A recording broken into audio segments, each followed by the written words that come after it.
Politics lead and a brand new excerpt from my upcoming book with Axios' Alex Thompson. It's called Original Sin. It's coming out next Tuesday, May 20th. Right now, we're going to reveal some new details about how some of the most important figures in the Biden administration were kept away from President Biden during the second half of his term. We spoke with 3 different cabinet secretaries who told us that Biden's inner circle shielded the president from them in 2023 and 2024. The cabinet secretaries were no longer even directly briefing the president in any regular way. Instead, they briefed senior White House aides who would then speak to Biden.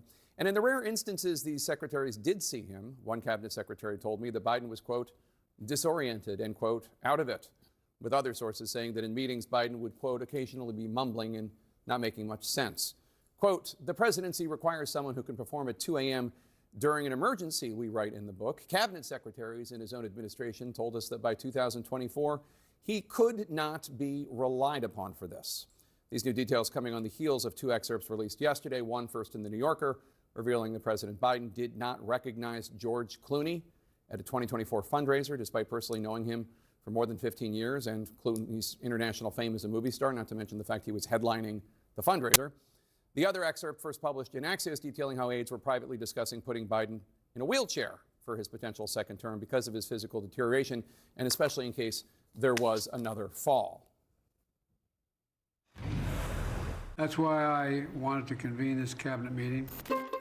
That was just one of 3 cabinet meetings President Biden held in 2023. And in 2024, the president would hold only one. We spoke with several cabinet secretaries for the book, and this period of time is what one of the secretaries called the weird period, detailed in a brand new excerpt of my upcoming book with Axios' Alex Thompson. It says, the presidency requires someone who can perform at 2 a.m. during an emergency. Cabinet secretaries in his own administration told us that by 2024, he could not be relied upon for this. The book is based on more than 200 interviews, mostly with Democratic insiders, almost all of which occurred after the 2024 election was over. And it provides a striking look at how the circle of people with access to the president grew smaller and smaller in the last 2 years of his term. You talk to my staff, all of you talk to my staff. Sometimes my staff talks a lot.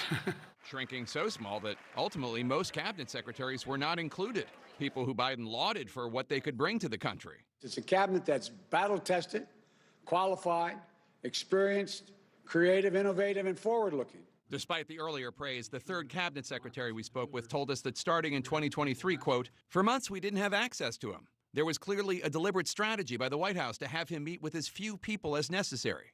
That cabinet secretary adding that from October 2023 on, quote, the cabinet was kept at bay, with few exceptions. Those with national security roles, for example, such as Secretary of State Blinken and Defense Secretary Austin. It is my honor to introduce the President of the United States. And it was not just cabinet members who were kept away from the president. Aides who had once seen Biden regularly say they went months without seeing him. Others told us that in some meetings, Biden would mumble incoherently, something the public only got glimpses of. It is used to make the brew beer in this refinery.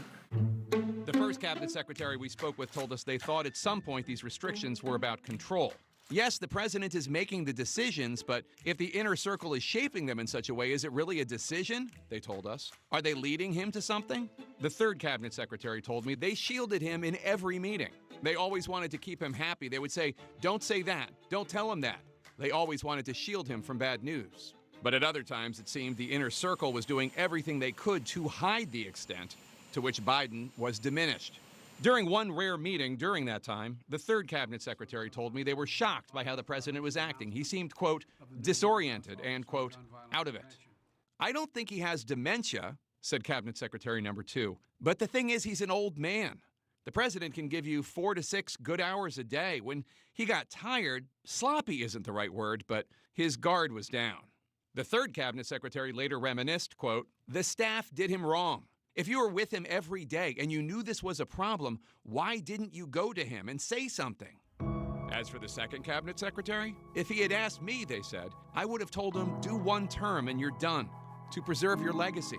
They would all later learn that they were far from the only ones with these concerns. A Biden spokesperson responded to our reporting with a statement saying in part, quote, we continue to await anything that shows where Joe Biden had to make a presidential decision or national security was threatened, or where he was unable to do his job. In fact, the evidence points to the opposite. He was a very effective president, unquote. And to that, I say, The book drops on Tuesday, and we will have more on his abilities as president and the questions being raised there.